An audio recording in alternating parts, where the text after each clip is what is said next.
दादा केवल अपनी पिछली ओर से आधा गधा दिखाते हुए खड़े थे, जिसे देखकर पीटर रैबिट के चेहरे पर एक मतलब भरी मुस्कान खिल उठी। उसने एक नुकीली गाजर निकाली और बेहद सतर्कता से दादा के पीछे आ गया। आने वाले दृश्य को देखकर साथी भी नहीं देख पा रहे थे। पीटर रैबिट इस बेहुदा सीन पर भी मजाक उड़ाने लगा। दादा खींच गए, जिन्होंने उसे पकड़ा, उसे भाप में स्टीम किया या रेड ब्रॉयल। पर उस परिलक्षित पीटर रैबिट डर से भाग खड़ा हुआ, पर वह गिर पड़ा और तुरंत दादा ने उसे पकड़ लिया। जब वह सोचा था कि आज रात उसके पास अतिरिक्त भोजन होगा, उसकी हृदय शक्ति इतनी ज्यादा उत्तेजना से क्षतिग्रस्त हो गई और वह सीधे जमीन पर गिर पड़ा। पीटर रैबिट समझ नहीं पाया कि क्या हो गया। वह उसे बांधकर जमीन पर रख गया और पास आकर देखा। वह हुआ करता था, ऐसा प्रतीत होता था कि वह मर गया है। पीटर रैबिट ने सोचा, मैंने ही दादा को मार दिया, और खुशी के साथ इस खुशखबरी को अपने साथियों को बताया। साथियों ने जल्दी जल्दी इमरजेंसी वाहन को बधाई दी और उसकी ऊंची इज्जत की उपासना की। इस उपवास पछी पूरा एस्टेट खरगोशों का स्वर्ग बन गया। पीटर रैबिट ने और जानवर बुलाए।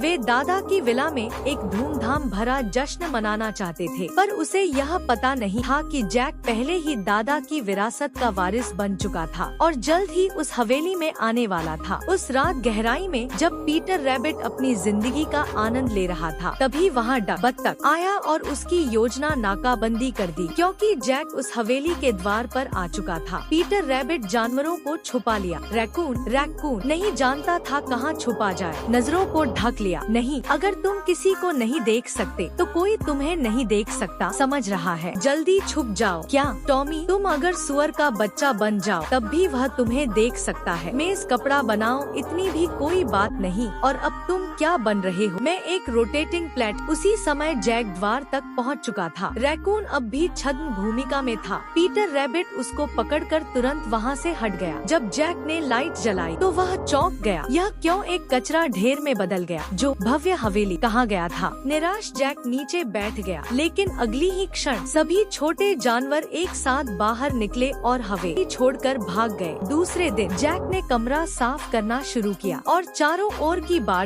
को फिर से मजबूत कर दिया। पहले वाले छिद्रों को भी सब बंद कर दिया। एक पड़ोसी लड़की स्मॉल ब्यूटी आई। उसने जैक से आग्रह किया कि वे जानवरों के साथ अच्छा व्यवहार करें और उसे दूरदर्शी दिया ताकि वह समय समय पर बाहर का नजारा देख सके। जब वह विदा लेने आई तो उसने कहा कि कृपया बाड़ खोल रखना ताकि जानवर भी अंदर आ सके। पर जैसे ही स्मॉल ब्यूटी चली गई, जैक ने तुरंत बाड़ बंद कर दिया। उसके और खरगोशों के बीच की दुश्मनी समाप्त हो गई। ज्यादा समय नहीं बीता।